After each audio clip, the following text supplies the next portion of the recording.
So today we're diving into a subject that sits at the heart of all personal and professional growth, how we think about our thoughts. And there's no better man to explain that than Chris, founder of Horrible Brands.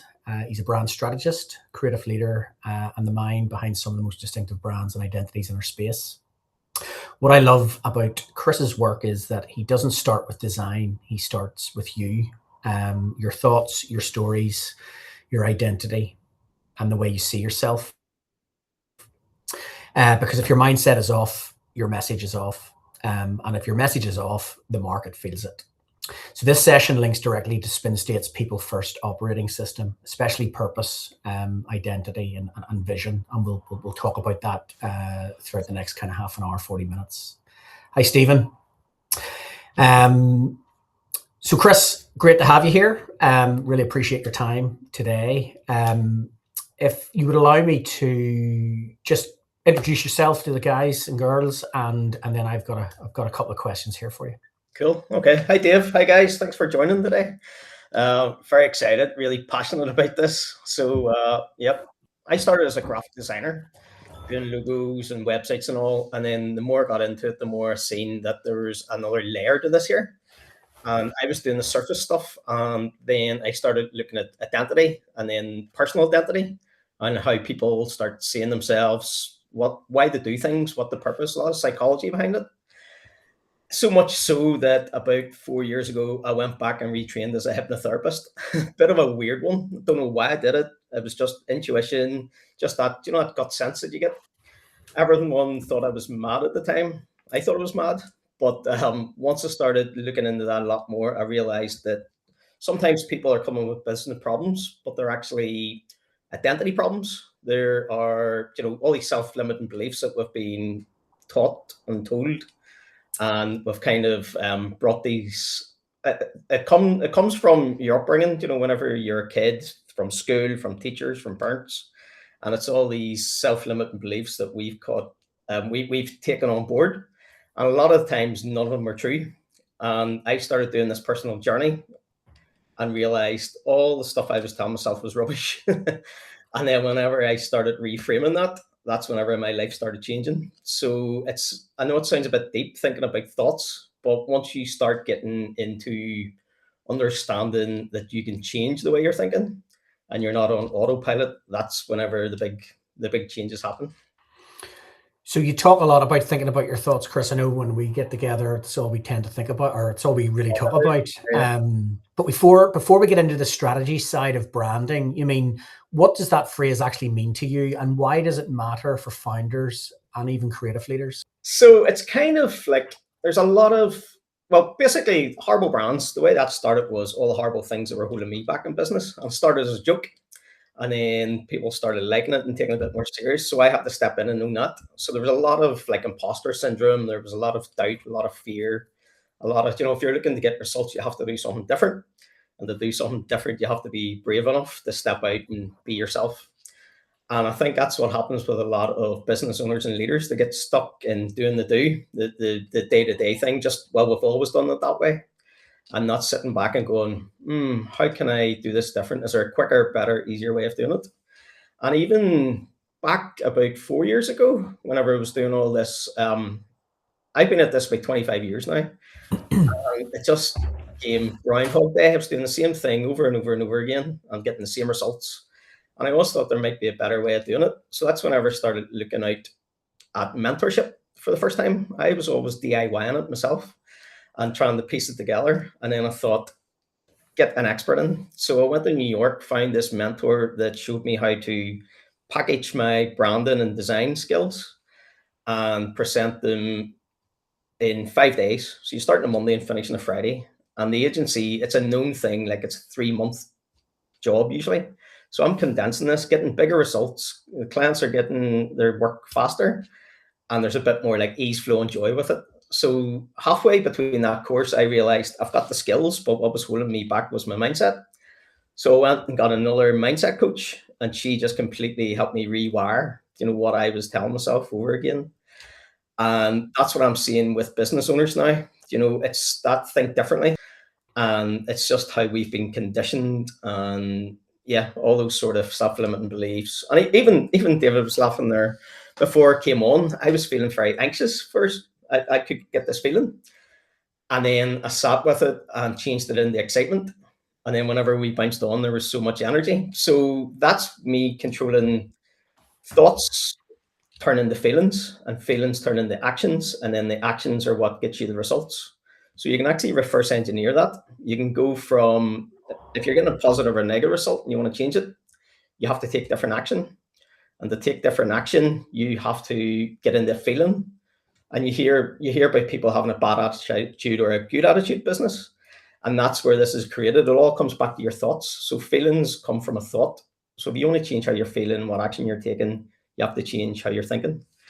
Yeah, the secret is that self-awareness, being aware of your feelings and of your thinking. You're either in one of two thoughts. You're either in an empowered state or in a disempowered state. And I guess when you're in a disempowered state, you mean what you'll find is things tend to start spiraling, and you kind of attract those kind of that disempowered energy. But on the contrary, once you're in an empowered state, your thinking, your feeling, your actions all are congruent to having that kind of positive mindset.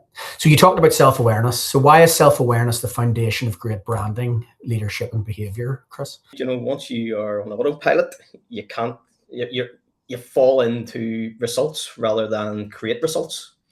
So we're on purpose. So everything we do, we design for purpose. We're not designing for our own portfolio. We're not designing what we think looks good. It's really finding that problem and then coming up with the best solution for it.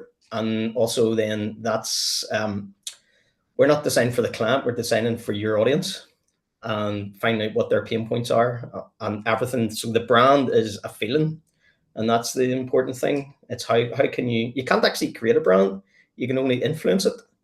And by influencing it, it's kind of like what people say about you when you're not in the room. We're trying to create who you are, your true authentic self. And that's why we're loving getting into these personal brands now.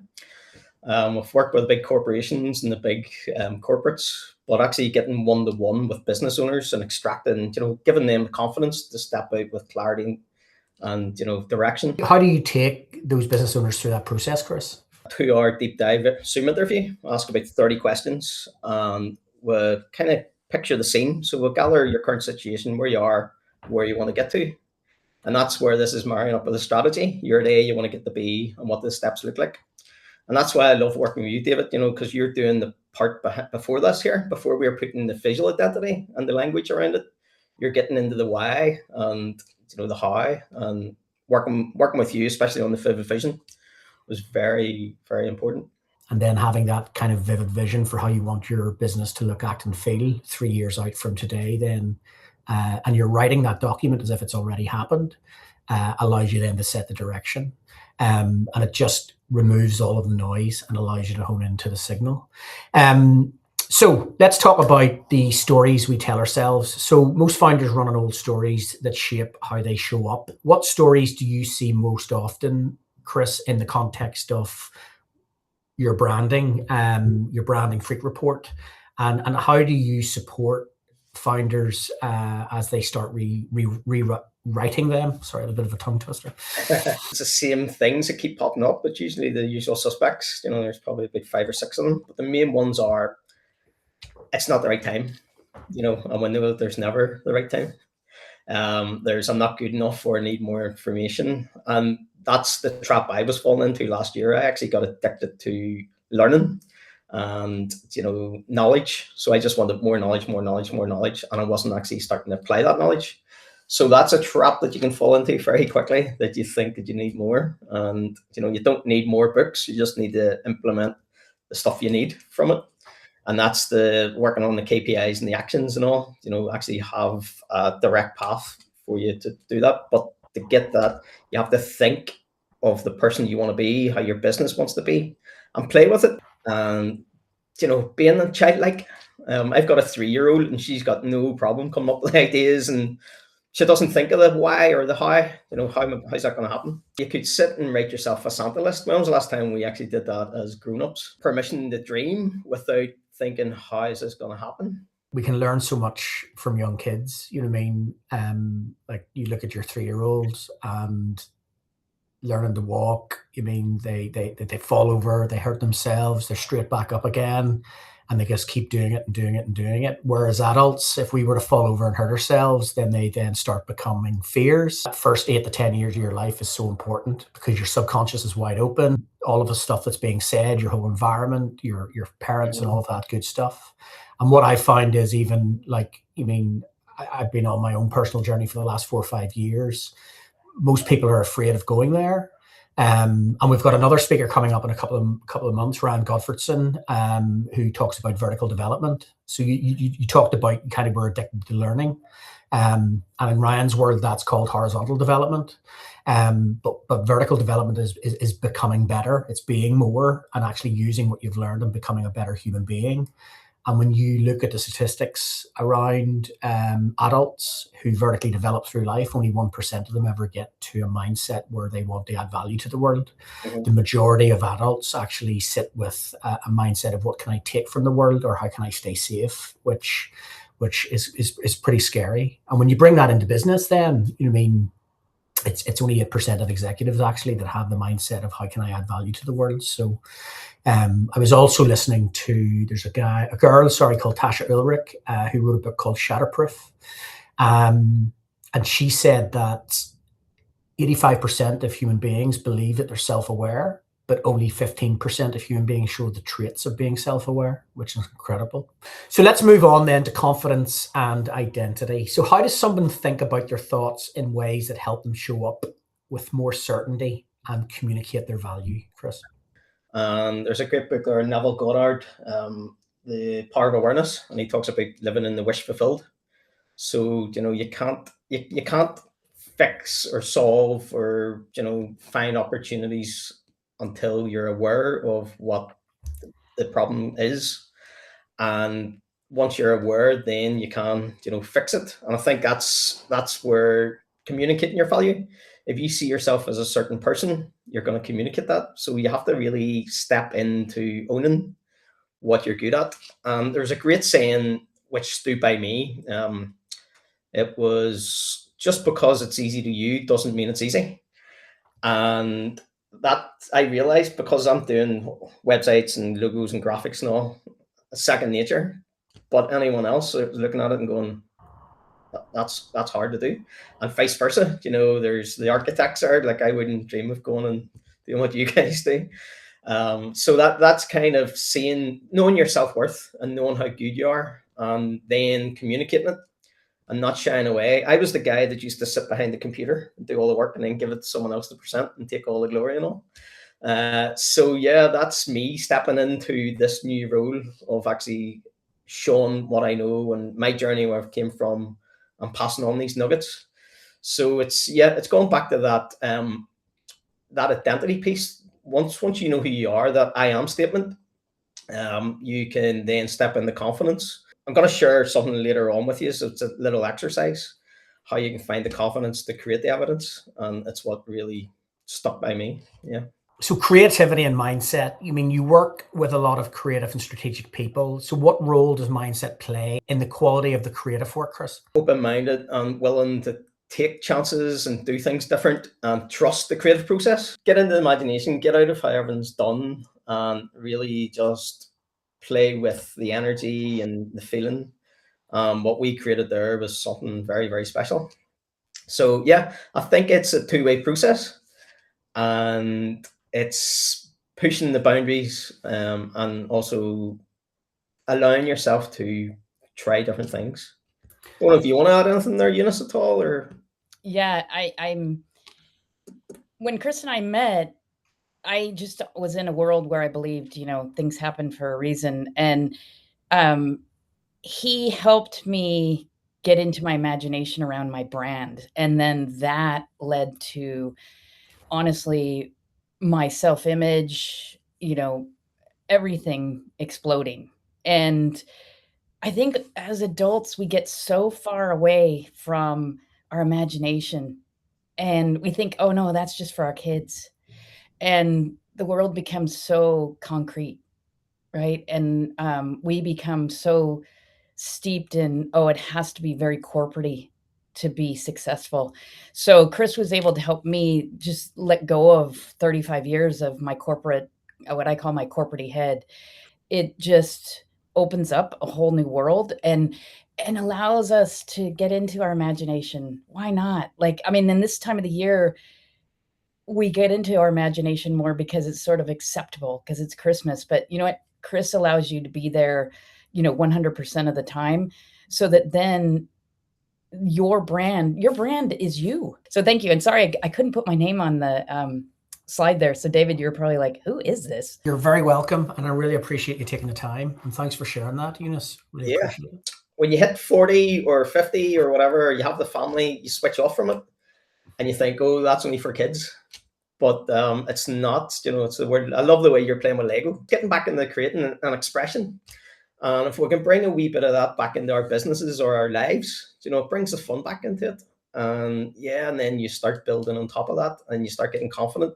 Because another thing everyone you always hear saying is, I'm just not that creative. And everybody's creative. I believe everybody, you have to be creative. It's just whether you see yourself as being a creative or not. Whenever you switch that way of thinking, that's whenever you can get the bigger results.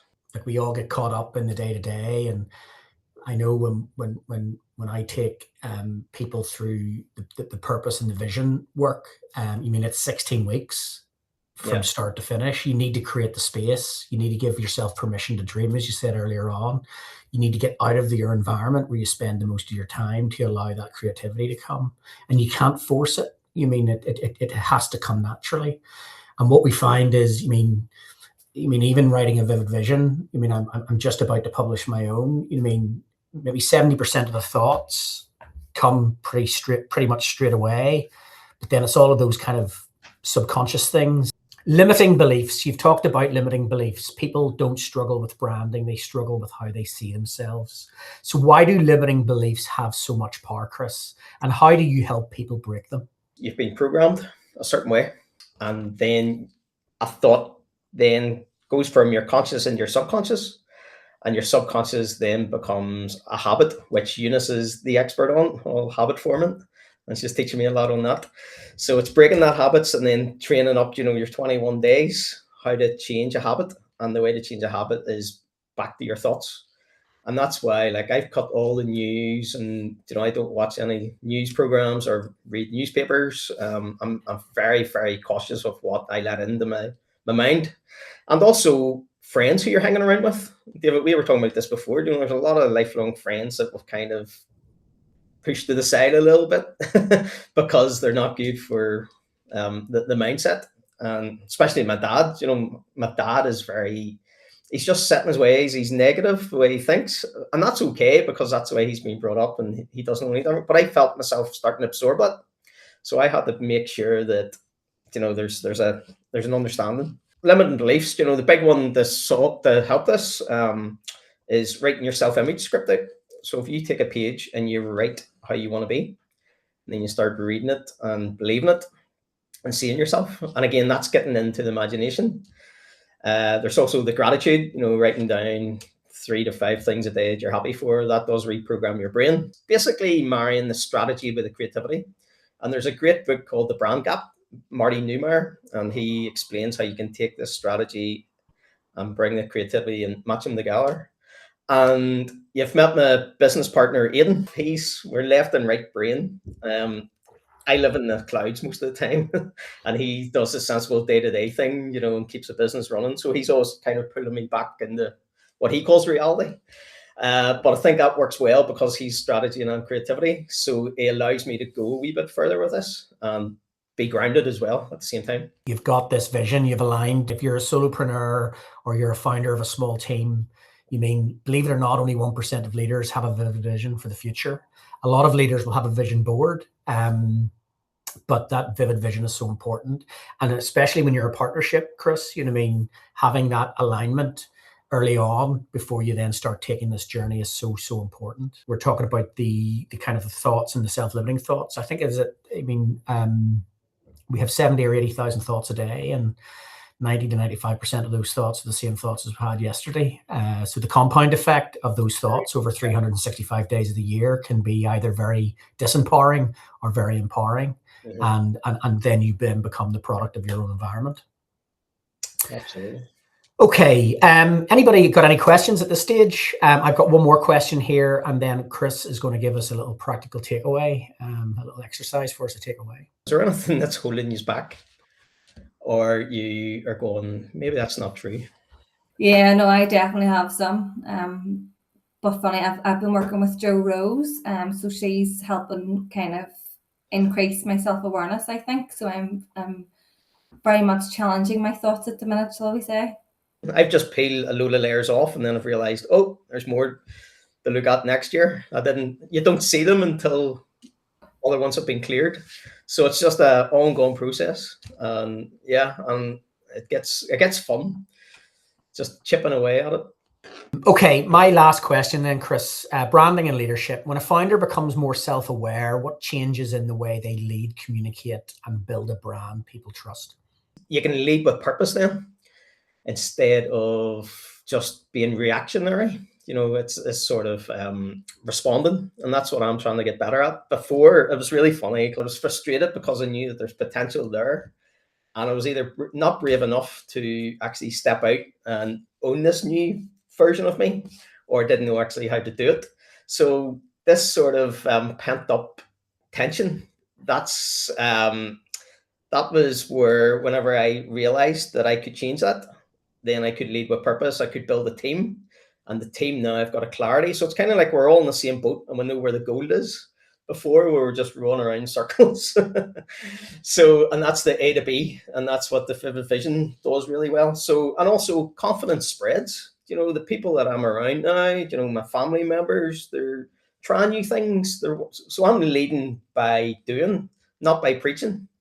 And that's the big part for me. It's, doing it quietly and just watching other people do it as well. So I think that's the same in business, and as a leader, it's doing things that, not asking people to do things you wouldn't do. Especially with the self-awareness piece, it's looking at those thoughts without judgment. You know what I mean?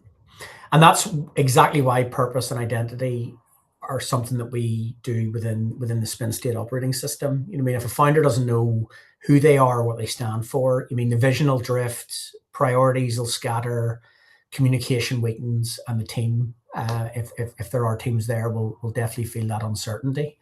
So when identity strengthens, everything downstream from communication, decisions, executions get really sharper and more consistent.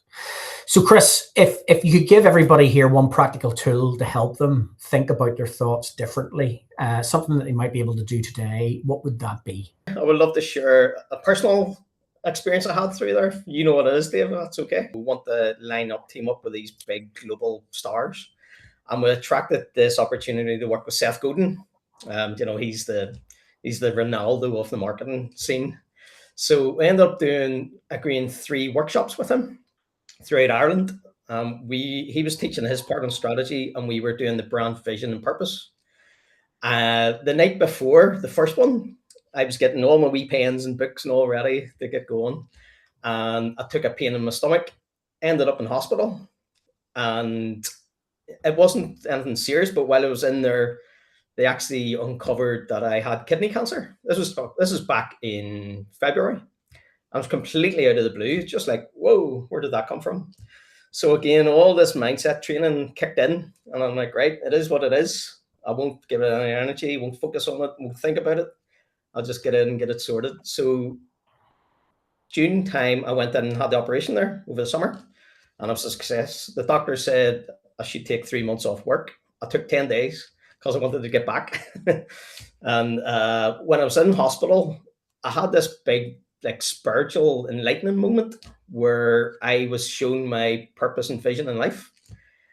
And it was very interesting because I was going to do this with Seth, thinking that I knew it, but I didn't know it until I went in and had this experience. So what I was shown was why I'm here, what I'm here to do, who I'm here to help, and how to do that.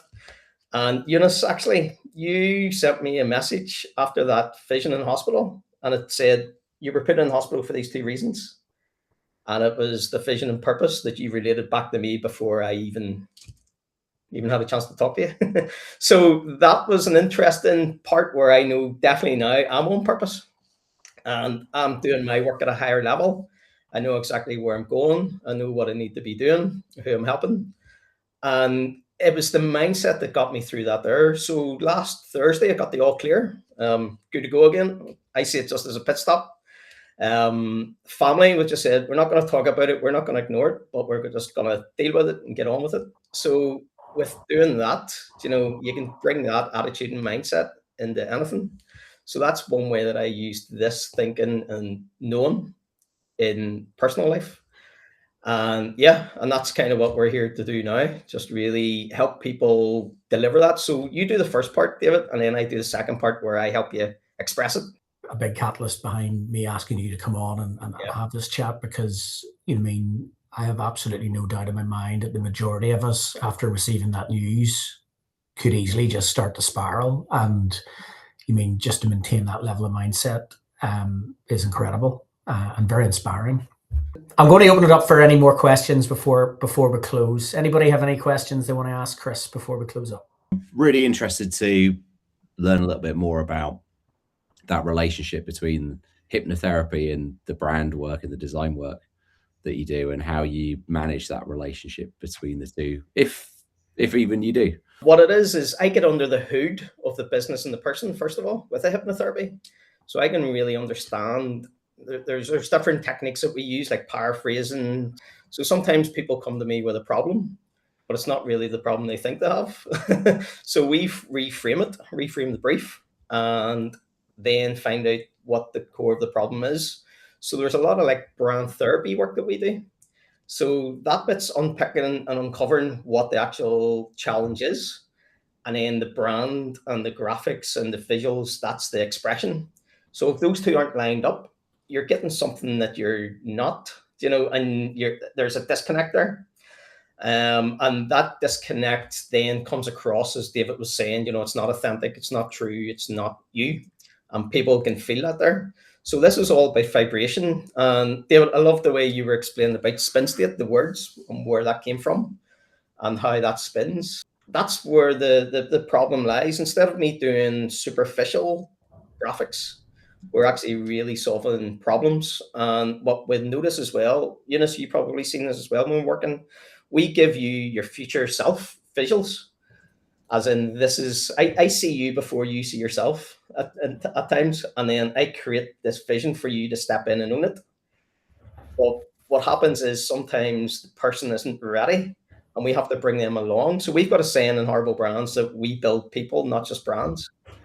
And we help you step in and own your future self. And then it's up to you to go and do your thing. A little bit more personal, but just, I've got someone really close to me in my life who's got a very serious cancer diagnosis. Did you learn about those techniques in terms of how you personally dealt with it from anywhere, or were they sort of self-developed techniques? I've got a coach called Kim Calvert, Dynamite Lifestyle, and she's helped me really understand. But I had all these tools and techniques before that.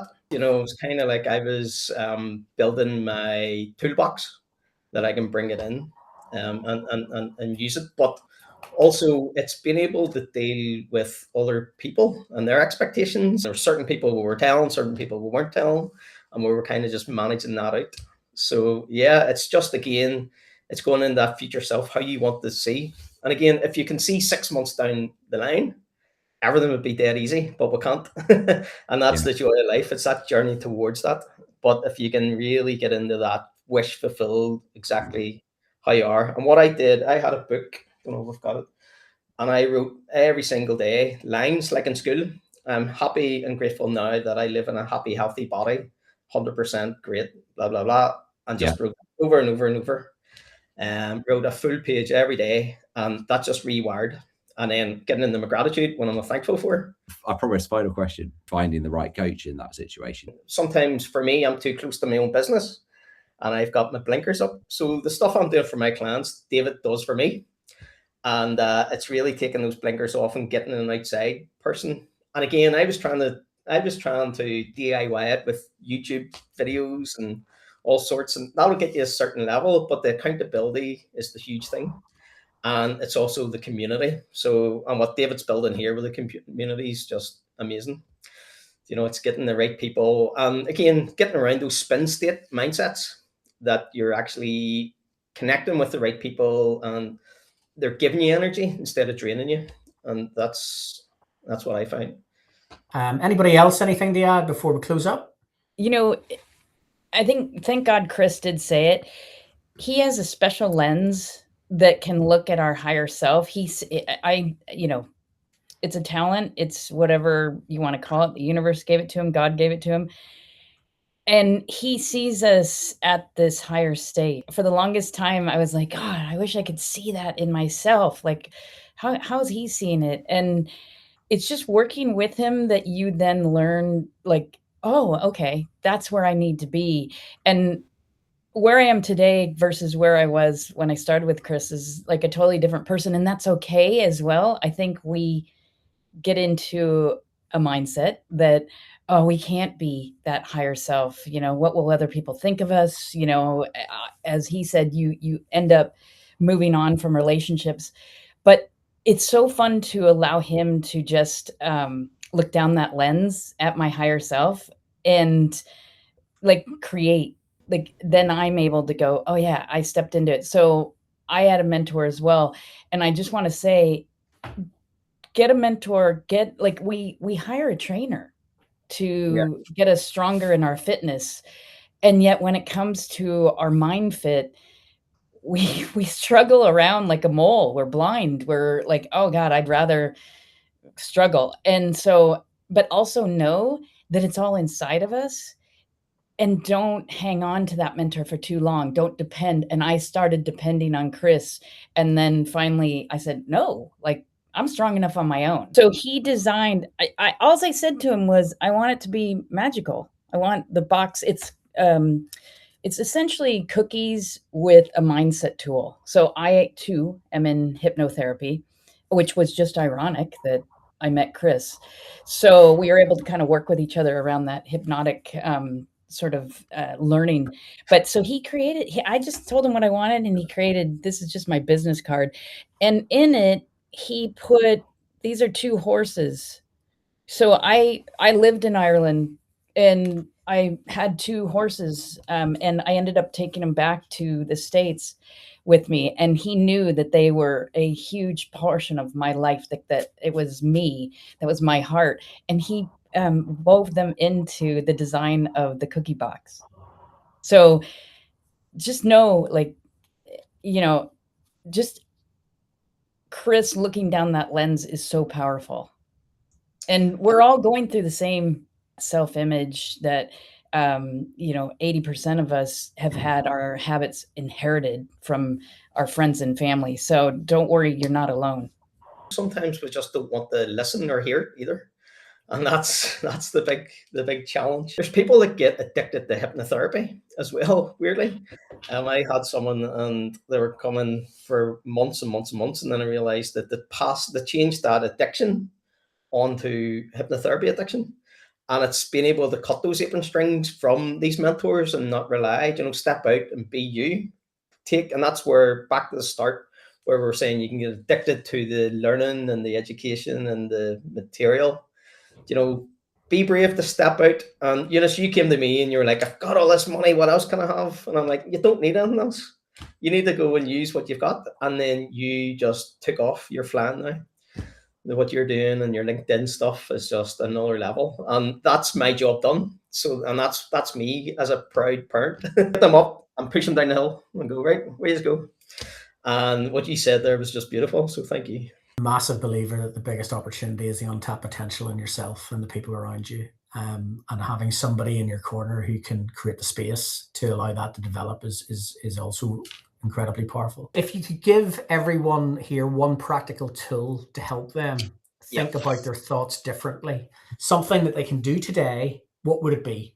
I was out on a mindset retreat in New York, and the girl asked me to just take a blank page and write down everything that's in your head, good, bad, and different, and just get it all out. and then take a highlighter and highlight everything that's negative, any negative thoughts and feelings in it. Just put a line through it. And so I did that, and I looked, all my page was yellow. So I was telling myself all these negative things, and she says, right, get another page now and reframe them, rewrite them in a positive state. So I took what I was saying negative to myself and wrote it in a positive way. And then I held the 2 pages up, and I realized, see all the stuff in the yellow that was negative, it was complete lies. It wasn't true. And that's going back to your evidence creates confidence. You know, I had evidence that I was working with world-class clients around the world. I was making this money. I was doing this, you know, and that's then I realized once you get out of your head on the paper and read it back to yourself, so it's reflecting it back to yourself. That was so powerful. So, you know, I would definitely say take 5-10 minutes and give that a go, because you'll be very surprised what will come out. So look, today reinforced something crucial, that your thoughts shape your identity, and your identity shapes your behavior, and your behavior shapes the brand that you build, both personally and in business. So Chris, I really want to thank you. I think your energy is incredible. Full transparency, Chris and I went to school a long time ago. And I think our energies have brought us back together again. Every Christmas we meet up for a bite of lunch and put the worlds to rights around mindset. So look, next up is Kieran May in January, last Thursday of January. And we also got Ryan Gottfredson for the last Thursday in February. And another one of your clients, Chris, Keelan Buckley, is going to be joining us in March. Mm-hmm. So yeah, look, thanks to everyone. Have a great Christmas, and I'll see you all very soon.